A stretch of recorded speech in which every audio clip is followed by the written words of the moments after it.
Today we're at the National Army Museum to commemorate the 80th anniversary of women being conscripted into the British Army.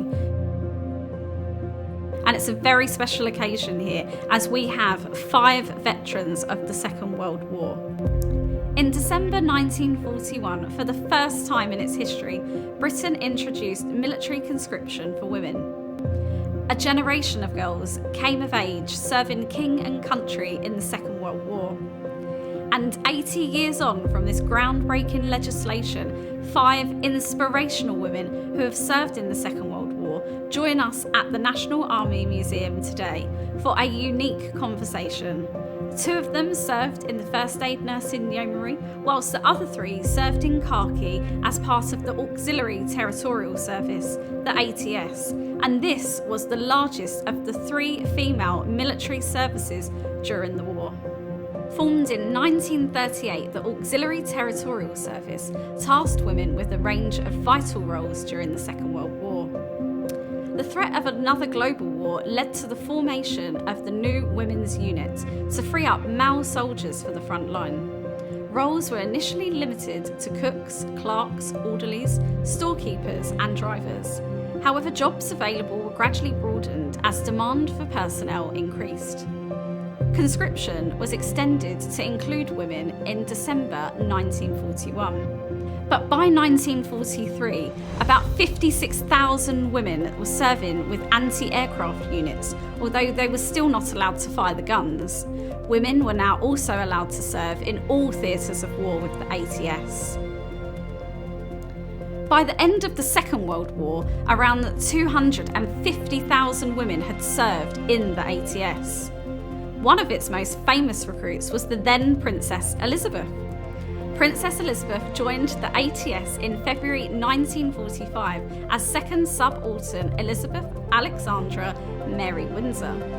But by the end of the war, she had reached the rank of a junior commander, having completed her course at No. 1 Mechanical Training Centre of the ATS at Aldershot and passed out as a fully qualified driver. Here at the National Army Museum, we have a number of items relating to the Queen's service.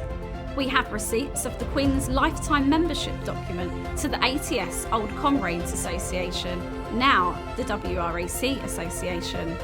We also have correspondences between Buckingham Palace and the Training Centre discussing the Queen's training schedule and course of study. In 1949, the ATS was absorbed into the newly formed Women's Royal Army Corps, the WRAC, a permanent unit specifically for women serving in the British Army.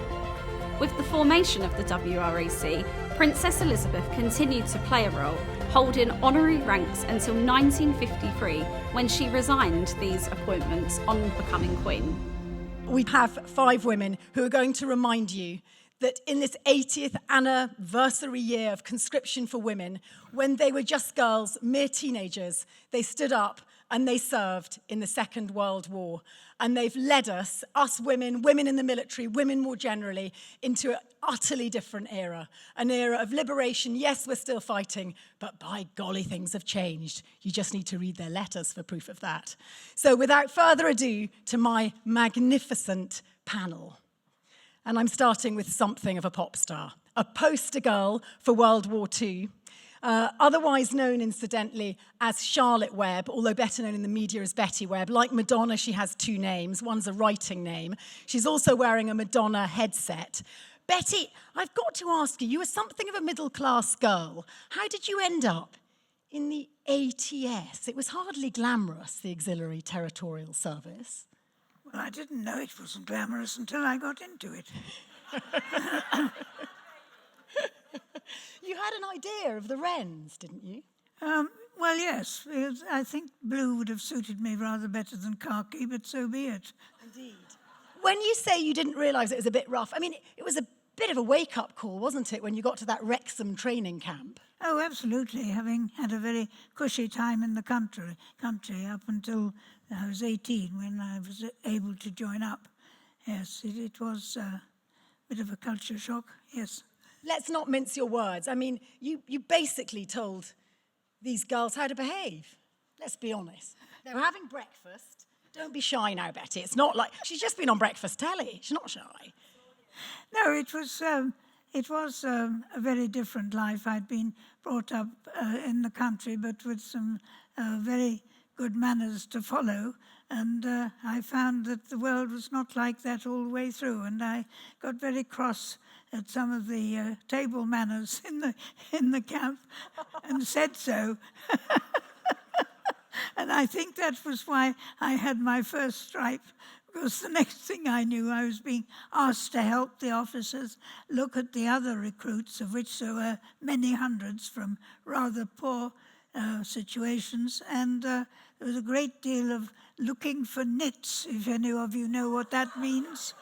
But that was one of my first jobs, and that was a real culture shock, because I'd never heard of them. And Daphne, it was a lot of emphasis on maintaining your femininity, wasn't there, in the army? You had to look after yourself. Yes, Can you tell us about that? it wasn't difficult. It depended what sort of home you came from, as to how you were brought up. And as they say, birds of a feather get together. Well, you just choose your friends similar to yourself. But of course, when you got to some units, you had to work with whoever was there.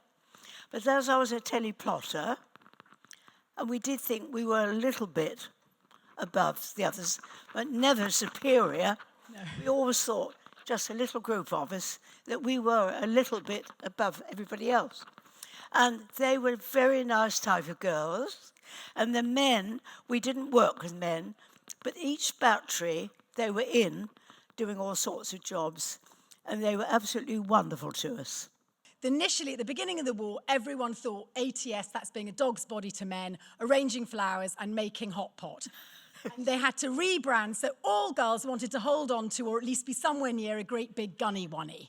They were never allowed to touch the gunny oneys, but that was beside the point. Diana, you cooked, and it was a jolly good thing someone did, because they never had enough cooks. Tell us why you became a cook. I came as a cook. Yeah. Well, the war came, so I went to training at Guildford, and then I went up north to train for army cookery, then came back to Heroes Cross near Tunbridge Wells, and I ended up in Harlow in Essex, attached to the Royal Electrical Mechanical Engineers, REME.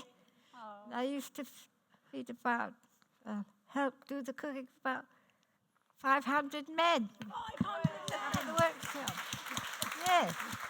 And what kind of things did you cook, Diana? Oh, I cooked. Well, I was up at 5 o'clock in the morning. She was up at 5 o'clock in the morning cooking for men, ladies and Yeah. gentlemen. Did you catch that? Yeah. Couldn't get enough. There was 1.5 million Allied soldiers supposedly training for D-Day landings, and they all needed fed. And the likes of Betty didn't want to cook. So Diana, diminutive Diana, you had quite a difficult time with large buckets of tea, didn't you? Oh, yes. Large buckets of tea, because up the road there was the workshops, the REME workshops, who used to make all the radios and telephones and things. So they wanted buckets of tea. Buckets, so they came down with big buckets of tea. Of course, I must have knocked one over, burnt all my leg, and I was in bed for a week. Never mind, it got Got back up and running. Anyway, made lots of friends, and I cooked for about, well, it must have been about 400 or 500 of us in the camp at Harlow in Essex. Yay. Yeah, and we... Now, what did you two know of the FANY? Had you ever heard of the FANY? Of course we did. And this is what we said. They were all supposed to be superior. And we used to say, fine. But if everybody's read FANY by Gaslight, we thought that wasn't a very nice abbreviation, FANY. So we were really thrilled we heard about it. Good for them. So I don't know if anybody has read FANY by Gaslight. It's a classic, actually. I'm not sure who it was by, but we got a little together and we thought, well, at least we've got a much nicer name than FANY. Joyce, Yes. darling, how did you end up being a FANY in 1943 in World War II? Well, I was with a friend and we wanted to join up and we weren't sure which sort of to choose, but in fact we heard, and I don't know how, that we were, the FANYs were recruiting for some special job that was rather secret, and we thought that sounded, you know, very interesting because we knew nothing about them. And then we went for an interview at headquarters, and we had to give 2 references because this was the start of SOE, in which the FANYs became really the housekeepers that looked after them, with their wireless operators, drivers, cooks. They might have been anything. That was the most eloquent upsum of the most complicated role in World War II I've ever heard. I ought to say that when Joyce wasn't on a pony or in the pub, you were actually picking up and tuning in to these transmissions coming in from agents, resistance fighters, predominantly in France, in Tame Park. And what was interesting talking to Fanny Jean and Fanny Joyce is Jean had a sort of complementary role where early on they worked out that you were very good at deciphering the incypherables or unpicking the decipherables. Apparently girls just out of the classroom were the best at seeing through a muddled, encoded message that had been sent at speed from the field. So Joyce was with her twiddly knobs in a hut, picking up the transmissions. Initially, Jean is in Baker Street trying to unpick what's been at the receiving end of the transmissions. And together they are part of this ungentlemanly warfare, this SOE brigade, who of course are helping keep the flame of resistance alive on the continent. Jean, you are moved, promoted indeed, to go abroad. Now, it was a real bone of contention going overseas. Most ATS girls were not even asked to go overseas until 1944. And when you asked... Yes, they were. I could have gone if it wasn't for my brother being on the convoys. My unit, my signal unit, went over to Egypt. This was 1944, wasn't it? Yes. Yeah. And there was a stopper for you, wasn't there, a blocker, your mum? Well, I was told that it didn't seem fair. My brother was on the Russian convoys, and if he were to be killed, then I could have been killed. I'd love to have gone, but I didn't. It was a real problem, and it was the reason why very late on in the war, Churchill directed women overseas. It went down like a lead balloon, as you can imagine, with parents. They did not want their daughters in uniform in the first place. Virgo and Tacto leaving home, heaven help us. And then to go overseas with 2 million sex-starved men, that absolutely put the cat among the pigeons. But very occasionally, you can trump sexism with snobbery, and the FANYs were always the exception. So, Jean, you were 18, weren't you? And this was well before large numbers of ATS were being sent overseas in late 1943, early 44, and you somehow get permission off your mother to travel to Egypt. How do you manage that? With a certain amount of problem. I had a feeling that she wasn't actually 100% favor of it. But anyway, she talked to my grandfather. Our father was a prisoner of war in the Far East, so he couldn't be consulted. She talked to my grandfather, and she then said, well, he says you could go abroad.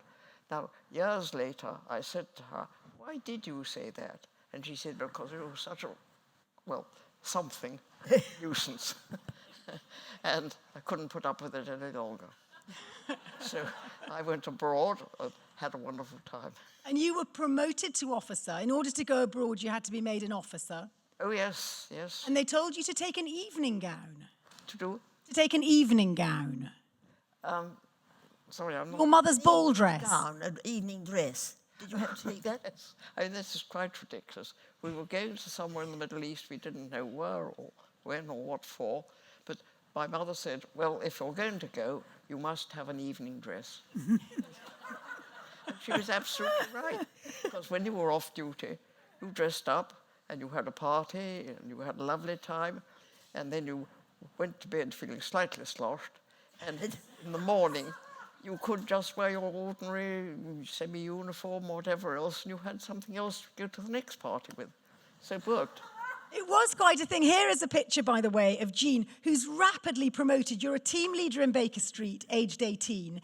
She writes prolifically to Sister Jean, Sister Pat, 2 years older than her, and you don't really censor your letters to your sister. So I can confirm she loves Shinzano. She had a bottle of whiskey in the cupboard. You smoked quite a lot too. It's a miracle you're still with us, to be honest, Jean. And it was the most extraordinary period of your life. You start in Egypt picking up messages from Balkan resistance fighters in Greece. You're then flown, you're following the men up through the toe of the boot in Italy. You land in Sicily. Tell me about that first flight over to Italy. Perhaps I shouldn't tell you this story. He may be still alive. But he was somebody I had met and been to parties with and that sort of thing. And he came back down into the passenger part. And he said, do you want to come up and have a look at what we're doing? And I said, oh, yes, I'd love to. So we went up and he said, sit down there. Now take that. Now, but he did keep a close eye on me. And I was very careful and didn't do very much. And then he said, we have to get down now because we're nearly there. So I left him and went down. And I found a lot of rather green-looking passengers. And they said, we came through a very rough bit just now. Do you know what it was? And I said, no, I have no idea. Fanny's had a particularly attractive uniform, and uniform was important when you were 18 in the war. Do you remember your uniform, Jean? Yes, I do, and I'm sure that's the only reason I joined the FANY. Yes, yeah. Yes. Joyce, can you describe it? Well, we were very lucky because they were made to measure, most of them, and they were officers' uniforms. So we all felt equal, you know. Equal with the officers, that is. Yes, the way. and with the Sam Brown. And the only thing I didn't like was the berry, but then we had peak caps as well, which I use, you know, most of the time. One could choose. But the uniform was smart, because it fitted and it was lovely material and it was officer style, which made we feel rather good. Daphne's now leaning in and suddenly feeling a bit rueful. Daphne, talk us through the ATS uniform, would you? If you and Betty could just describe what your Serge and Lyle khaki outfit was like. Well, most people know what the outerwear was, but nobody knows what was under, do they? No. We had 3 of everything. We had 3 thick vests. We had 3 pairs of khaki bloomers. And we had these pink bras. Yeah, pale pink bras. Why didn't you tell me this when I was interviewing you for the book? Pardon? You know, she gives all her best secrets on breakfast telly. Yeah. A week after publication. What were the pink bras there for? Well, she didn't tell you because they were flat. They weren't fashioned in the way they are now. They were completely flat. So what happens if you had breasts? Well, you just had to get on with it. With these, we had little, what they call little corselets to hold the stockings up. Right. And there were 3. And we had one girl who was a Lancashire girl, and she used to say, 1 on bed, 1 in wash, and 1 on. And that's how it went. And you were not allowed to wear any of your own clothes. But I can tell you that we discarded these vests. And I'll tell you something very funny, if you've got time to listen. Have we got time? My brother was in the Fleet Air Arm, and we were both on holiday together, on leave. And my mother was a very good washer person. And I came home one day and she said, look what's happened to Cliff's vest. She said, it's accidentally got in the copper and it's all gone stiff. And I said, oh, and I stood laughing my head off until I suddenly thought, oh, that's my number on there. And it went stiff and I started to cry. I said, what am I going to do when I get back to the unit? And, well, you can imagine, I thought I was going to be put on a charge. But fortunately, they said, well, we've got a vicar that some of our girls were billeted with because we were billeted with the British people to begin with. And they'll say, you've been in the vicarage garden with the vicar. Okay, the good. Rose garden. What was FANY underwear like, Joyce? Well, it was your own. We didn't get issued with FANY underwear. The only thing were a tunic, skirt, greatcoat, and shirts, and shoes, actually, we got. But otherwise, I didn't have underwear. What did you wear underneath? My own underwear. Yes. Yes. What was that like? I can't possibly remember 97 years ago what the underwear was like. I've still got some of the bloomers. Most, I have. it could have been a chill-proof Passion vest. killers. Right, stop there. So the First Aid Nursing Yeomanry were initially cooked up very early on, just after the Boer War, because there was a need to rescue men from the battlefield. And these brave, daring women, who were the elite, really, initial membership, they all had to own a pony. And then it moved, they upgraded to ambulances. And by the Second World War, it was mainly mechanised, the motoring. And in fact, you joined, didn't you, Joyce, because you wanted to be a driver, and Yes. that came later in your war. Yes. But unlike the ATS, who weren't allowed pets, you were allowed to take your pets with you. Well, it just happened I could. I had a horse with me because my mother said, well, you know, we're near Biggin Hill and it could be bombed. Why not take the horse with you? Because I can't look after it. So I took the horse. And, you know, if you were in uniform, the farmers would do anything. They were wonderful. So I just found someone with a field. But I also took the dog, a little Cairn Terrier. He was very popular because he went to the pub every night, you see. Had a wonderful time because it was the best way of meeting the local... Well, there were a lot of airmen around in Oxfordshire. I said to Joyce, did you have to do physical training? Because there was a lot of physical training, wasn't there, in the ATS? Diane, do you remember physical training? Do you remember PE?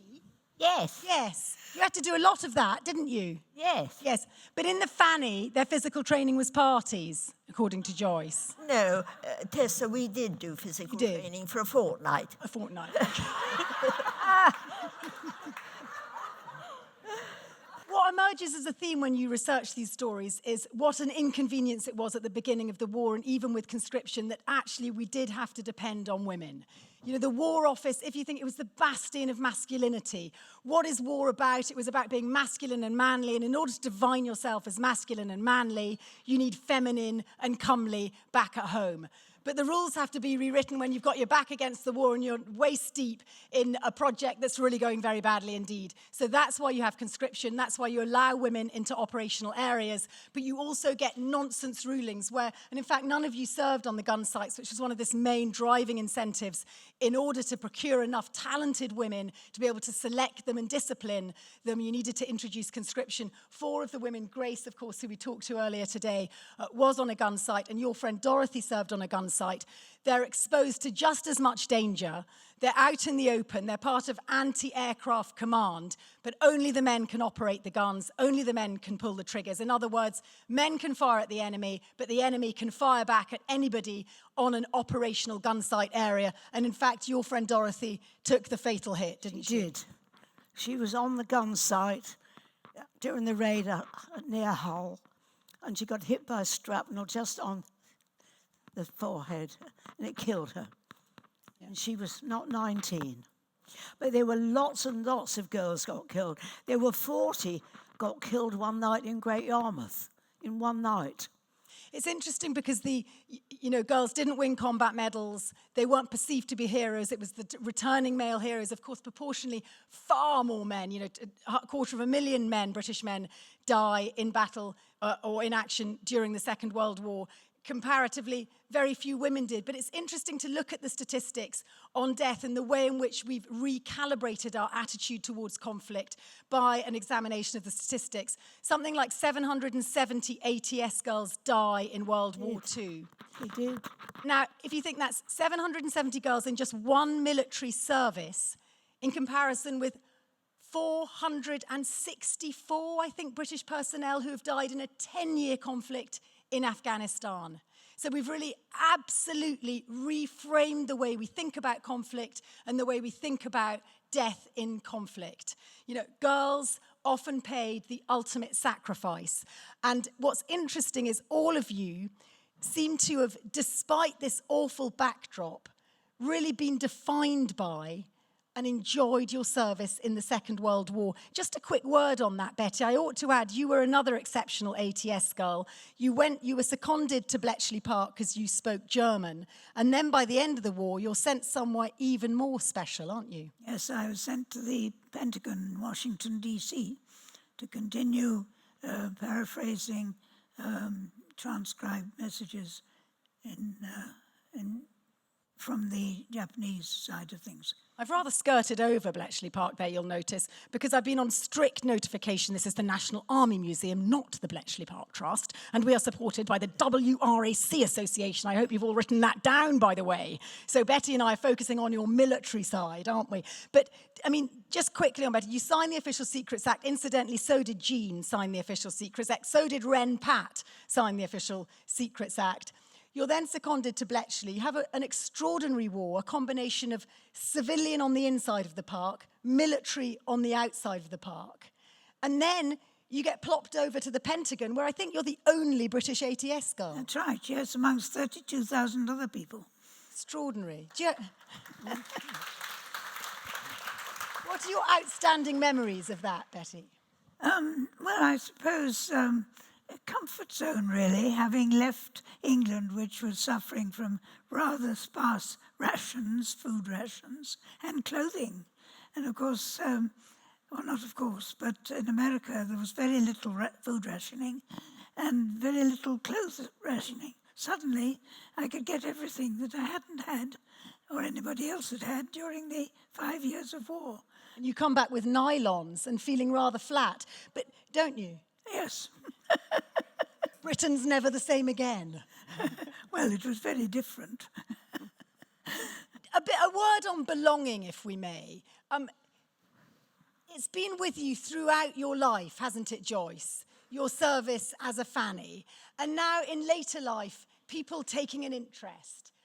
What's that felt like? Well, I feel it's a privilege now, in a way, to have been part of the FANYs. I always felt, you know, I was doing something useful and really enjoyed it and was of some use.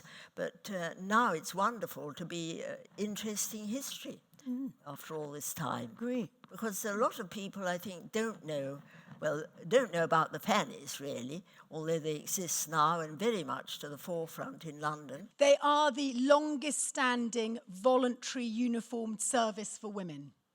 And now they are a voluntary help. They have to be within 25 miles of London to be on call.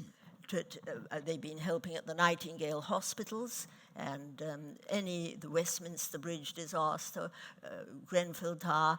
They're called upon if ever they need people to man a telephone, drive an ambulance, you know, that type of thing. Get to your feet, if you would, please, for the Army girls. You can stay sitting.